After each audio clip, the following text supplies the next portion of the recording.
नमस्कार दोस्तों, कहानी दर्पण में आपका स्वागत है। आज की कहानी है मुंशी प्रेमचंद जी द्वारा रचित सेवा मार्ग।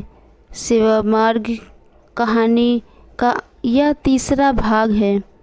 तारा ने अपने बहुमूल्य जड़ाऊ आभूषण और रंगीन वस्त्रों को उतार दिया, दासियों से विदा हुई, राजभवन को त्याग दिया, अकेले नंगे पैर साधु की कुटी में चली आई और सेवा मार्ग का आलंबन किया।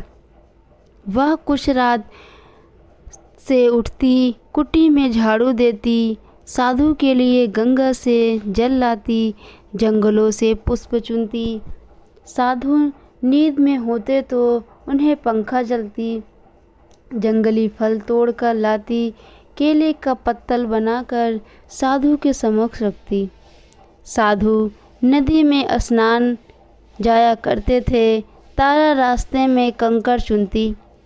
उसने कुटी के चारों ओर पुष्प लगाए, रुई बटोरी, साधु के लिए नर्म गद्दे तैयार किए। अब और कोई कामना न थी। सेवा स्वयं अपना पुरस्कार और फल थी। तारा को कई कई दिन उपवास करना पड़ता। हाथों में गट्ठे पड़ गए थे, पैर कांटों से छलनी हो गए, धूप से कोमल गात मुरझा गया, गुलाब सा बदन सूख गया। पर उसके हृदय में अब स्वार्थ और गर्व का शासन न था। वहाँ अब प्रेम का राज था।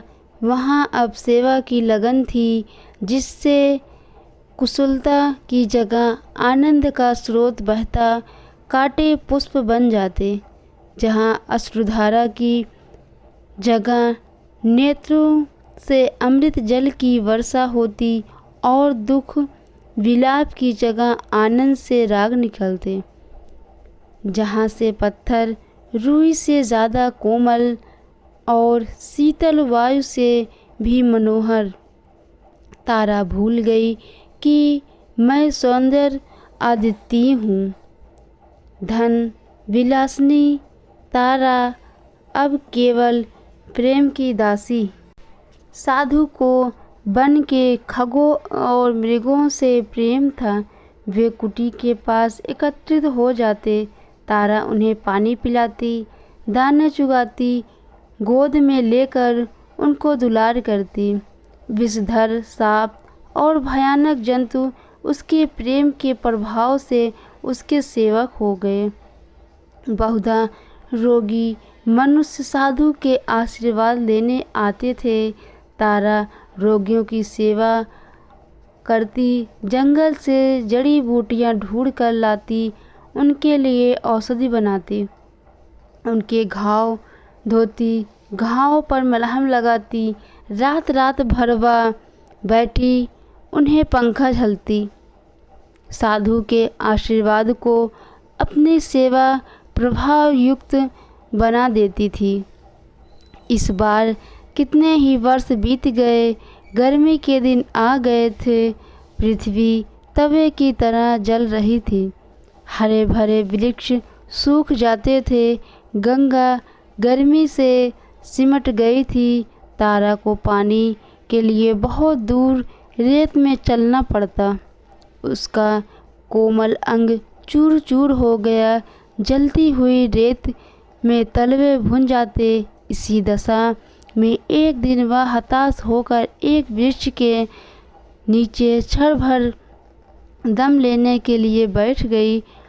उसके नेत्र बंद हो गए। उसने देखा, देवी मेरे सम्मुख खड़ी हैं, कृपा दृष्टि से मुझे देख रही हैं। तारा ने दौड़कर उनके पैरों को चूमा। देवी ने पूछा, तारा मेरी अभिलाषा पूरी हुई?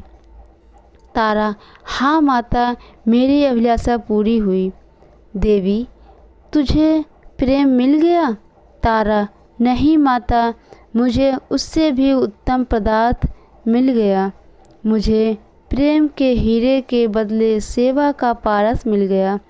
मुझे ज्ञात हुआ है कि प्रेम का चाकर है, सेवा के सामने एक सिर झुकाकर अब मैं प्रेम भिक्षा नहीं चाहती। अब मुझे किसी भी दूसरे सुख की अभिलाषा नहीं। सेवा ने मुझे आदर सुख सबसे निवृत्त कर दिया। देवी इस बार मुस्कुराई नहीं। उसने तारा को हृदय से लगाया और दृष्टि ओझल हो गई। संध्या का समय था। आकाश में तारे चमक रहे थे जैसे कोमल पर पानी की बूंदें। वायु में चित्ताकर्षक शीतलता आ गई थी।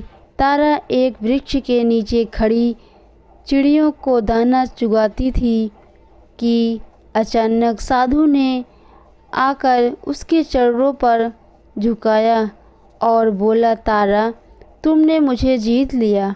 तुम्हारा ऐश्वर्य, धन और सौंदर्य जो कुछ न कर सका वह तुम्हारी सेवा ने कर दिखाया। तुमने मुझे अपने प्रेम में आसक्त कर लिया। अब मैं तुम्हारा दास हूँ। बोलो तुम मुझसे क्या चाहती हो। तुम्हारे संकेत पर अब मैं अपना योग और वैराग्य अब सब कुछ न्यौछावर कर देने के लिए प्रस्तुत हूँ। तारा, स्वामी जी, मुझे अब कोई इच्छा नहीं, मैं केवल सेवा की आज्ञा चाहती हूँ। साधु, मैं दिखा दूँगा कि ऐसे योग साध कर मनुष्य का हृदय कभी निर्जीव नहीं होता।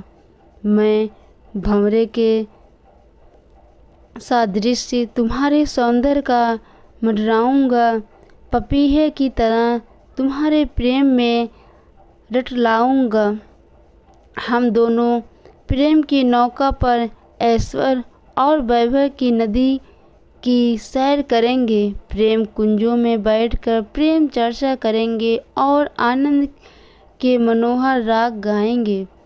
तारा ने कहा, स्वामी जी, सेवा मार्ग पर चलकर मैं सब अभिलाषा से परे होकर अब हृदय में और कोई इच्छा शेष नहीं है। साधु ने इस शब्द को सुना, तारा के चरणों पर माथा नवाया और गंगा की ओर चल दिए। धन्यवाद दोस्तों। अगर मेरी कहानी आपको अच्छा लगे तो चैनल को लाइक करना, सब्सक्राइब करना और दोस्तों के साथ शेयर ज़रूर करना। धन्यवाद।